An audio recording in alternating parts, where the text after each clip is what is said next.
Hello students, welcome to my channel. तो बच्चों, आज पढ़ते हैं पृष्ठीय क्षेत्रफल और आयतन से संबंधित महत्वपूर्ण बहुविकल्पीय प्रश्न। तो देखते हैं बच्चों, पहला प्रश्न है, समान आधार एवं समान ऊंचाई के लंबवृत्तीय बेलन एवं शंकु के आयतनों का अनुपात होगा।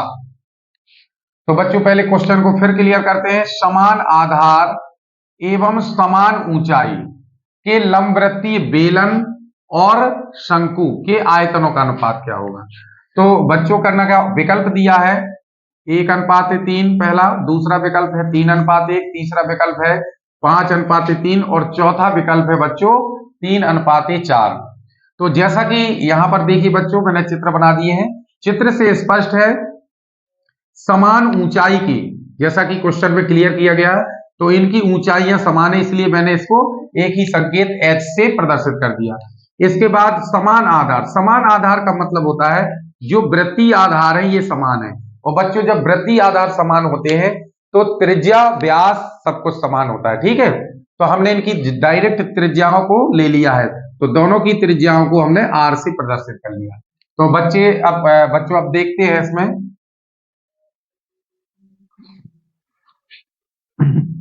सबसे पहले लिखना है, माना बेलन की त्रिज्या। अब चूंकि दोनों की त्रिज्या समान है तो बेलन की त्रिज्या बराबर हो जाएगी शंकु की त्रिज्या, और दोनों की त्रिज्या क्या मानी है, R। अब बच्चों ऊंचाइयां देखेंगे तो बेलन की ऊंचाई बराबर हो जाएगी शंकु की ऊंचाई। तो बच्चों क्या है, दोनों की ऊंचाई भी समान है, अर्थात H ले लिया इसमें। अब जैसा कि प्रश्न कह रहा है बेलन और शंकु के आयतनों का अनुपात, तो क्रमशः पहले बेलन है फिर शंकु। तो हम क्या करेंगे बच्चों, शर्त के अनुसार क्या करेंगे, बेलन का आयतन, ये भी बच्चों ध्यान रखना कि आयतनों का अनुपात निकालना है। तो बेलन का आयतन बटे हो जाएगा शंकु का आयतन बराबर। तो बच्चों बेलन का आयतन क्या होता है, πr²h, और शंकु का आयतन बच्चों होता है 1/3 πr²h। ठीक है, तो यहां से क्या होगा, पाई से पाई कैंसिल हो जाएगा, R² से R², S से S, तो यहां पर एक बार लिख दिया जाएगा, एक लिख दिया जाएगा। तो देखें बच्चों आगे क्या होता है, तो यहां पर बेलन का आयतन बटे शंकु का आयतन, एक बार इसको फिर से लिख लेंगे,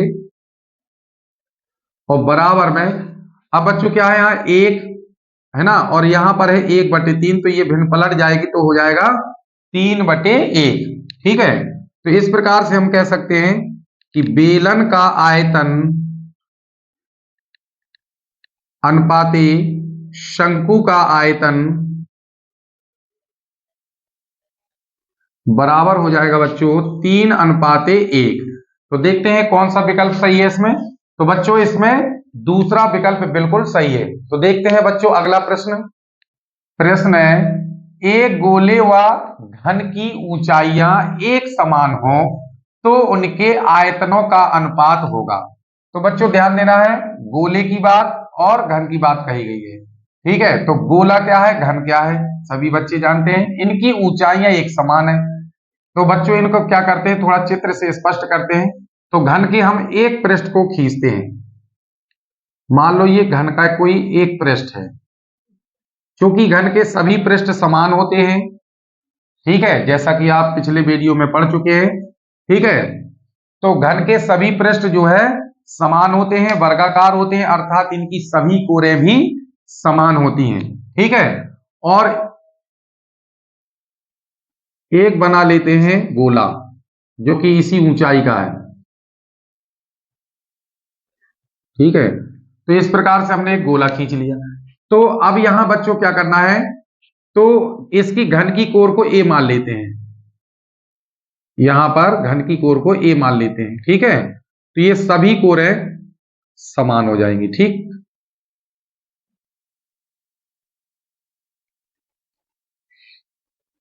इस प्रकार से बच्चों ये घन की कोर है, एक पृष्ठ की 4 कोर है, ठीक है।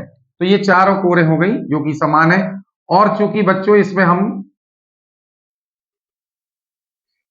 एक व्यास खींच लेते हैं, ठीक। अब बच्चों इसमें क्या कहा है, गोले व घन की ऊंचाइयां एक समान है। इसका मतलब यह है कि ऊंचाई एक समान है। तो गोले की जो बच्चों ऊंचाई होती है वो उसके व्यास के बराबर होती है, ठीक है। और घन की जो ऊंचाई होती है वो उसकी कोर के बराबर। तो हमने बच्चों क्या किया है, यहां पर कोर मान ली है ए। इसका मतलब है कि इसमें जो व्यास हो जाएगा गोले का वो भी बच्चों ए हो जाएगा, ठीक है। तो यहां पर हम इसका सॉल्यूशन अब देखते हैं। तो हम इससे क्या करेंगे, इसमें से त्रिज्या ज्ञात कर लेंगे, ठीक है। और चूंकि इसमें आयतनों का अनुपात पूछा जा रहा कि क्या होगा, तो इसका आयतन ज्ञात कर लेंगे और इसकी त्रिज्या ज्ञात करके इसका और दोनों का आयतनों का अनुपात निकाल लेंगे। तो देखते हैं बच्चों कौन सा विकल्प इसमें सही होगा। तो विकल्प पहले पढ़ लेते हैं एक बार। यहां है 3:4 पहला विकल्प, दूसरा दिया है 21:11, तीसरा विकल्प दिया है 4:3 और चौथा विकल्प दिया 11:21। तो देखते हैं इसका सॉल्यूशन। सबसे पहले हमने यहां पर क्या किया है, घन की कोर को माना है। तो माना घन की प्रत्येक कोर, कोर का मतलब होता है बच्चों भुजा, भुजा की जो लंबाई है वही कोर की लंबाई। तो इसको मान लिया मैंने ए, ठीक है। अब देखते हैं बच्चों, तो घन का आयतन भी ज्ञात कर लेते हैं। घन का आयतन, घन का आयतन बच्चों होता है भुजा क्यू यानी कि कोर की पावर 3, ठीक है। तो इस प्रकार से हम कह सकते हैं ए क्यूब, ठीक। अब देखते हैं बच्चों इसमें, चूंकि ऊंचाई समान है तो जैसा कि आप चित्र से स्पष्ट देख रहे हैं कि घन की जो ऊंचाई है, घन की जो ऊंचाई है उसकी कोर के बराबर होगी और इस कोर के बराबर, इसकी ऊंचाई के बराबर इसका गोले का व्यास हो जाएगा, जो कि हमने ए ले लिया है, ठीक है। तो यहां पर लिखेंगे चूंकि गोले का व्यास बराबर हो जाएगा घन की कोर की बराबर, ठीक है। और घन की कोर क्या है, ए, ठीक है, जैसा कि चित्र में स्पष्ट कर दिया गया है। तो यहां पर अब निकालेंगे गोले की त्रिज्या, गोले की त्रिज्या। तो त्रिज्या को आर से ले लेते हैं। तो आर बराबर, अब त्रिज्या बराबर होता है बच्चों व्यास बटे 2, गोले का व्यास बटे 2। तो यहां हो जाएगा बच्चों ए बटे 2। तो इस प्रकार से हमें गोले की त्रिज्या प्राप्त हो गई। अब निकालेंगे गोले का आयतन, गोले का आयतन बराबर, गोले का आयतन होता है बच्चों 3/4 पाई आर क्यूब, ठीक है।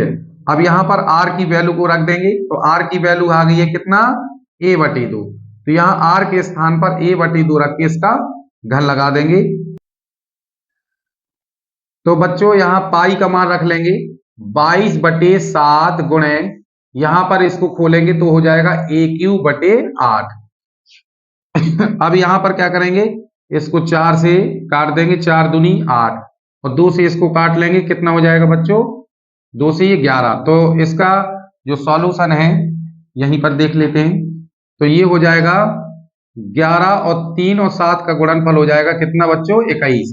तो यहाँ 11 ए क्यूब बटे हो जाएगा 21, ठीक। तो ये आपका गोले का आयतन। अब हमें चलना है प्रश्न के अनुसार, और प्रश्न में गोले और घन की ऊंचाइयां एक समान है तो उनके आयतनों का अनुपात। तो बच्चों क्या है, पहले किसकी चर्चा की गई है, गोले की और फिर घन की। तो हम क्वेश्चन के क्रम के अनुसार चलेंगे। तो यहां पर हो जाएगा अनुपात, तो यहां पर लिख देंगे शर्तानुसार। तो पहले लिखेंगे गोले का आयतन, ठीक। और बटे में हो जाएगा बच्चों घन का आयतन, घन का आयतन, ठीक।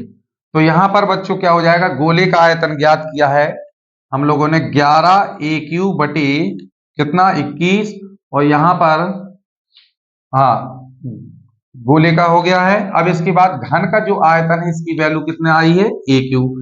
तो बच्चों यहां बटे करके इसको कैलकुलेट करेंगे तो 11 ए क्यूब बटे 21, और चूंकि इसको पलट देंगे गुणा में करके तो 1/ए क्यूब हो जाएगा। ए क्यू से ए क्यू हो जाएगा बच्चों कैंसिल, तो यहां बचेगा 11/21। तो हम इस प्रकार से गोले का आयतन और घन का आयतन का अनुपात जो है ज्ञात कर लेंगे बच्चों। तो ये आएगा 11/21। देखते हैं कौन सा विकल्प सही है। तो बच्चों इसमें चौथा विकल्प बिल्कुल सही है। तो देखते हैं बच्चों अगला प्रश्न। तो बच्चों प्रश्न है, एक गोले का पृष्ठीय क्षेत्रफल 144 पाई मीटर स्क्वायर यानी वर्ग मीटर है, तो इसका आयतन होगा, मतलब इसका आयतन बच्चों बताना है, ठीक है। जबकि इसका पृष्ठीय क्षेत्रफल आपको कितना दिया है, 144 पाई मीटर स्क्वायर। बच्चों विकल्प देख लेते हैं एक बार। पहला विकल्प है 288 पाई, दूसरा विकल्प है 316 पाई, तीसरा विकल्प है 300 पाई और चौथा विकल्प है 188 पाई, ठीक है। तो देखते हैं इनमें से कौन सा विकल्प है। तो बच्चों देखते हैं कौन सा विकल्प इसमें सही है। तो देखिए बच्चों, इसमें पृष्ठीय क्षेत्रफल दिया है और आयतन पूछा जा रहा है, तो पृष्ठीय क्षेत्रफल से डायरेक्ट आयतन नहीं ज्ञात करेंगे, ठीक है। तो हमें पहले इससे क्या करना पड़ेगा, त्रिज्या ज्ञात करनी पड़ेगी, ठीक है। 144 पाई जो आपका पृष्ठीय क्षेत्रफल दिया है, इससे बच्चों पहले इसकी त्रिज्या, गोले की त्रिज्या को ज्ञात कर लेंगे। तो बच्चों इसमें ध्यान देना है। तो हम मान लेते हैं, चलो माना गोले की त्रिज्या बच्चों मान लेते हैं चलो r, और चूंकि मात्रक यहां मीटर स्क्वायर क्षेत्रफल का दिया है, तो इसका मतलब है कि मीटर में इसकी त्रिज्या को लेंगे, ठीक है। आयतन भी मीटर में ही ज्ञात करेंगे। तो सबसे पहले बच्चों क्या करना है कि गोले की त्रिज्या जब r मीटर है और क्षेत्रफल दिया गया है, तो हम यहां पर r के पदों में गोले का, है ना, पृष्ठीय क्षेत्रफल ज्ञात कर लेंगे। पृष्ठीय मतलब वक्र पृष्ठीय क्षेत्रफल। तो बच्चों पृष्ठीय क्षेत्रफल होता है 4 पाई आर स्क्वायर, ठीक है। कितना होता है, 4 पाई आर स्क्वायर। तो अब चूंकि ये आर के पदों में पृष्ठीय क्षेत्रफल है और यहां पर ये संख्यात्मक मान के रूप में पृष्ठीय क्षेत्रफल 144 पाई दिया है, तो हम क्या करेंगे, शर्त के अनुसार इनको क्या कर देंगे, बराबर कर देंगे, इक्वल कर देंगे बच्चों। तो 4 पाई आर स्क्वायर बराबर कर देंगे कितना, 144 पाई। तो बच्चों यहाँ पाई से पाई दोनों तरफ समान है, तो ये कैंसिल हो जाएंगे। तो आर स्क्वायर बराबर हो जाएगा 144/4। अब इसमें 4 का भाग दे देंगे बच्चों, तो 4 से काटेंगे, 4 तिहाई 12, 2 यहां से बच जाएंगे, 4 ये है, तो बन गया 24। तो 4 6 24 होता है, ठीक है। तो आर स्क्वायर बराबर कितना बचा अपने पास, 36। तो आर बराबर, अब इसमें देखिए दोनों पक्षों का वर्गमूल लेंगे तो उस विधि से, ठीक है, यहां से वर्ग हट जाएगा और यहां पर वर्गमूल लग जाएगा। तो आर बराबर हो जाएगा बच्चों 6 मीटर। इस प्रकार से हमने गोले की त्रिज्या ज्ञात कर ली है, ठीक है। अब देखते हैं इसका आयतन। तो बच्चों क्या होता है, गोले का आयतन, ठीक है। तो यहां गोले का आयतन हो जाएगा बच्चों 4/3 पाई आर क्यूब। तो देखते हैं बच्चों, आर की वैल्यू है 6, यहां पर आर की वैल्यू रख देंगे, लेकिन बच्चों ध्यान देना है, हमें विकल्प को देखकर काम करना है। तो सभी जो है विकल्प यहां पर पाई के पदों में, इसका मतलब है बच्चों यहां पाई की वैल्यू कुछ नहीं रखेंगे, केवल आर की वैल्यू को प्रतिस्थापित करेंगे। तो यहां पर हो जाएगा 6 की पावर 3, ठीक है। अब इसको खोल लेंगे, घन को खोल लिया जाएगा, तो 6 गुणे 6 गुणे 6, तो कितना हो जाएगा, 216 हो जाएगा। 3 से इसको कैंसिल करेंगे, भाग दे देंगे, ठीक है। तो 3 7 21 हो जाएगा और 6 बचेगा, और कितना, 3 दूनी 6। इस प्रकार से 4 यहां से और 72 यहां से बच जाएगा। गुणनफल निकाल लेंगे इसका, तो 4 दूनी 8 और 4 सत्ते 28। इस प्रकार से, और पाई यहां ज्यों का त्यों बच्चों आ जाएगा। तो इस प्रकार से आप देखेंगे तो यहां पर 288 पाई, अर्थात इसका पहला विकल्प बच्चों बिल्कुल सही हो जाएगा, ठीक।